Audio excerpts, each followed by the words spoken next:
E aí, gente, Ben Brewer aqui. Today we're going to talk about the Presto Dehydro food dehydrator and about a recipe that I have for beef jerky down below in the description.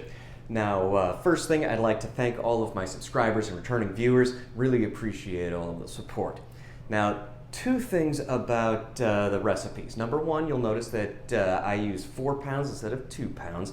And the reason is I have better luck with that quantity as far as absorbing and really marinating very well. I do recommend that you marinate for about 10 hours. The other thing is that you'll notice that I don't have any sugar in my recipe. For some reason, people put sugar in their savory beef jerky recipes. That doesn't make any sense, and nobody has ever eaten my beef jerky and said, you know what this needs? Some sugar. So I'm pretty confident with my recipe down below.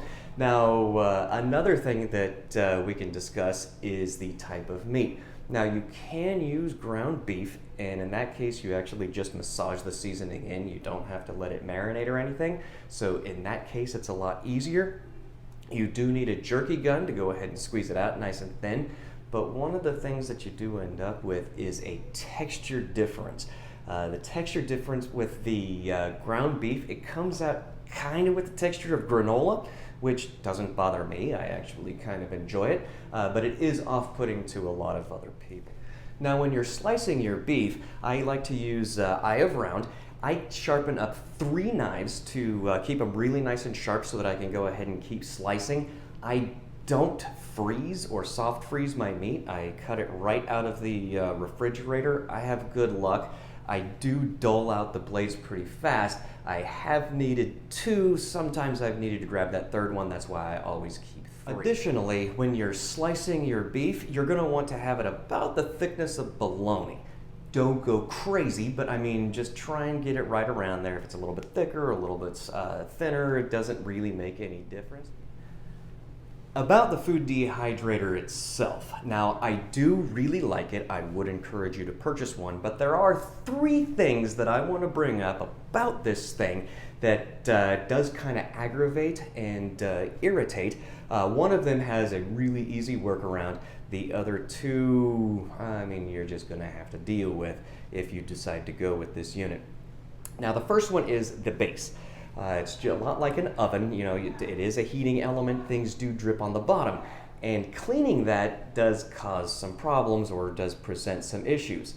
Fortunately, in this kit, there is one of these discs that I don't really have any idea what the heck it's for, but it does fit perfectly right there on the base, and it does catch everything, the grease, the powder from the garlic, all of the drying stuff, the drips, everything there, and that's really, really nice, and it's a lot easier to clean if you go with that. You do still have to clean that screen down on the bottom occasionally, but it is a really good workaround for that. The second thing about this is, so there's these 4 buttons up in front. Now, I don't know if this was made last thing on Friday or first thing on Monday, but my Dehydro seems to have 3 modes.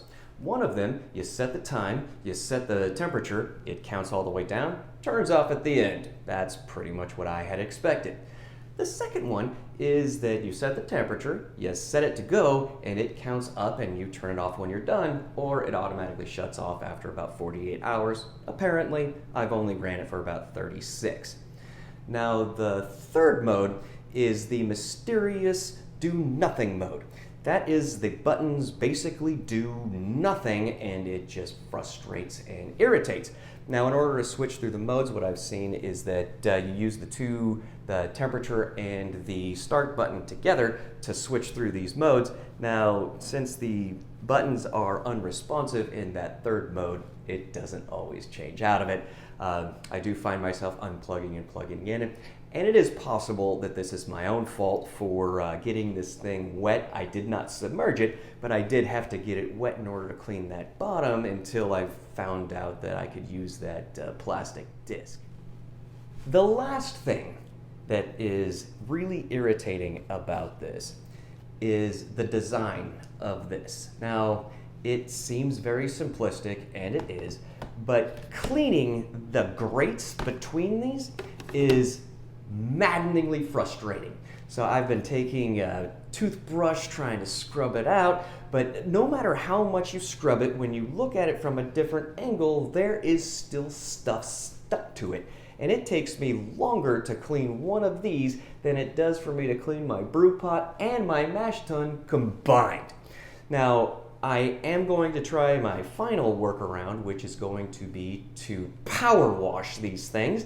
I haven't tried it yet because I only just came up with that about an hour ago, and I'm kind of excited to go ahead and give that a try.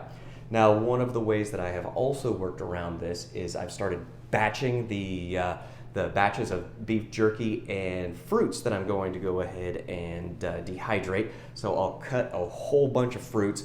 I will cut a whole bunch of meat. I will do all of my marinating, all of my sweetening, or all of my dehydrating of my fruits, and I'll kind of back to back. And obviously I won't mix and match. I mean, you're either going to work savory or you're going to work sweet. Now, a couple of pieces of advice. If you are going to dehydrate anything citrus, you're going to want to add some kind of sweetness. I personally prefer to add a little bit of honey, but I do hear people adding sugar, and I don't think there's anything necessarily wrong with that. So hit that subscribe button if you made it this far. Give me a thumbs up if you enjoyed this episode. Feel free to comment down below what you think of my recipe or anything else that you'd like me to try, and we will be seeing you in the new year.